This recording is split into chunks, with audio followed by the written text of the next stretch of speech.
Now, the second law allows you to increase in order, like a baby growing into adulthood or seed into a tree, but if and only if you have an outside energy source and a harnessing mechanism to capture that energy. Evolutionists don't have that. As Sagan said, the cosmos is all there is. There ain't no more. There is no outside energy source. So the second law is absolutely contradictory to the Big Bang theory. What we see in cosmology is this. Everything we see, things are running down. Stars are burning up their fuel. Once in a while, a star will explode and goes from order to disorder very quickly. But the only thing we see in the universe today is the universe is running down. It's deteriorating. It's going from order to disorder. It's going to less and less organization. There is an observation that scientists make in every field of science, and it's generally called the laws of entropy. It's as if the universe was wound up somehow and is winding down. Scientists that study cosmology talk about the ultimate heat death of the universe. Conceptually, it's quite clear from what we know that the universe ultimately sometime billions of years from now, everything will become of uniform temperatures. There'll be no difference in temperature to exploit to get useful work.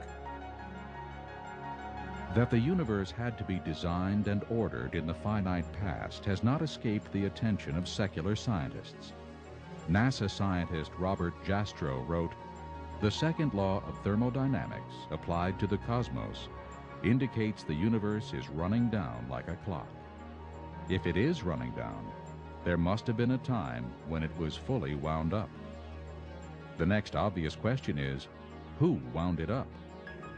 Gordon Van Wylen addressed the question squarely in his book Thermodynamics when he wrote, "The author has found that the second law tends to increase his conviction that there is a creator who has the answer for the future destiny of man and the universe."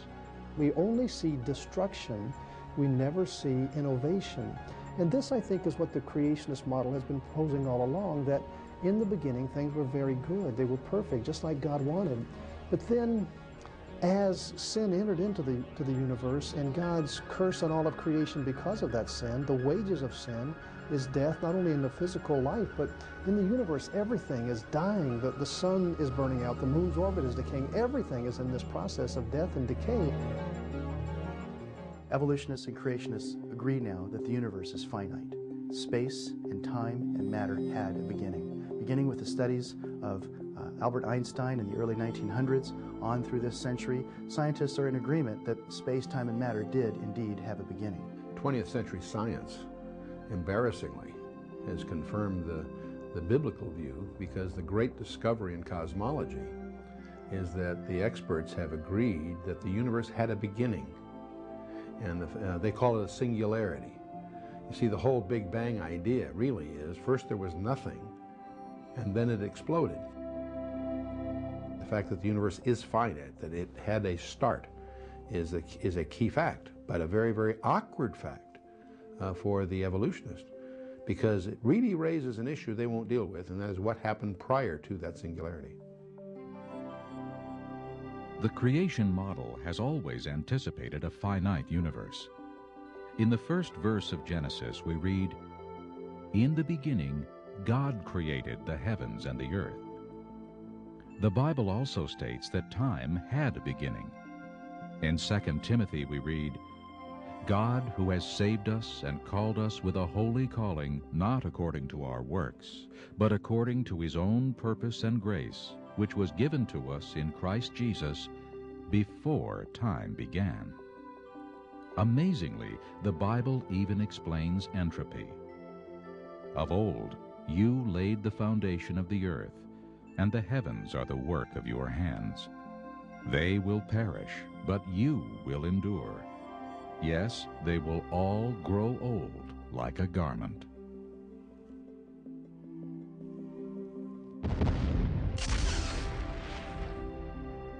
If the universe did not originate from an explosion, the only other option is that it was created, an option that many scientists are not willing to consider. almost all scientists would try to find a mechanical explanation of how the stars, the galaxies and the planetary system came into existence by purely mechanical means without any intervention of a God in creation. To my mind, they have utterly failed. If you look at the planetary system alone, there have been several explanations trying to show how the planetary system came into existence without any pre-formation by God, and each one has failed miserably. Many observations contradict the current theories on how the solar system evolved. The most popular theory holds that the solar system formed from an interstellar cloud of swirling gas and dust. If the sun, planets, and moons evolved from the same material, they should have many similarities. Yet each planet is unique. Since about 98% of the sun is hydrogen or helium, Earth, Mars, Venus, and Mercury should have similar compositions.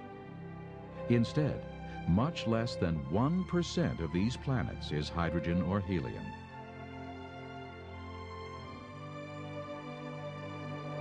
If the solar system evolved, all planets should spin in the same direction. But Pluto and Venus rotate backwards, while Uranus is tipped on its side and rotates like a wheel. All moons in our solar system should orbit their planets in the same sense. But at least 6 have backward orbits. Furthermore, Neptune, Saturn, and Jupiter have moons orbiting in both directions. Growing a planet by many small collisions will produce an almost non-spinning planet, since the impacts will be largely self-canceling. Yet, all planets spin, some much more than others.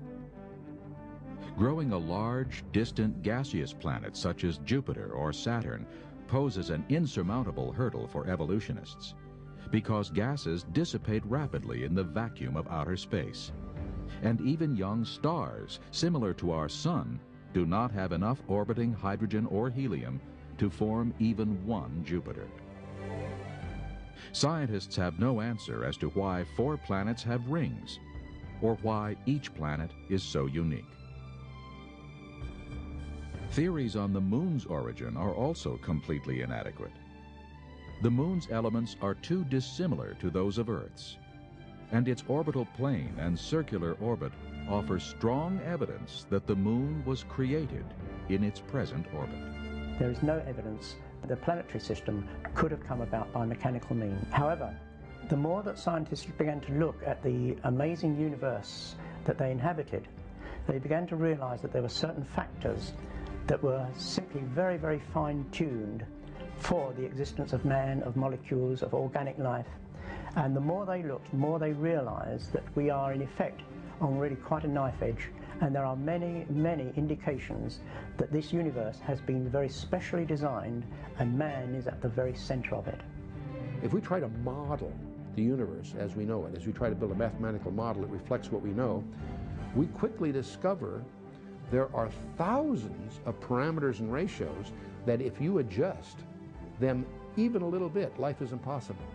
We quickly discover that the Earth was a little closer, a little further from the Sun. It's either too warm or too cold. If it turns at a little different speed, if the masses are a little different, it would hold too much or too little atmosphere. As you start trying to model this, you quickly discover that all the parameters involve an incredibly delicate balance. And so they call this the anthropic principle, meaning it's as if everything we know was skillfully designed or balanced for man. The Earth is at a very specific distance from the Sun, and they have calculated that if we were only 5% closer, the water would boil off from the oceans. If we were just 1% further away, then the oceans would freeze. And that gives you just some idea of what sort of a knife edge we are on. The surface gravity of the Earth is exactly where it needs to be. More, you have too much atmospheric pressure, less, you don't have an atmosphere. The thickness of the crust is critical, the rotation period of the Earth, the gravitational interaction between the moon, strangely enough, all these contribute to what makes life possible. And so they call that the anthropic principle, which collectively is an overwhelming argument for a designer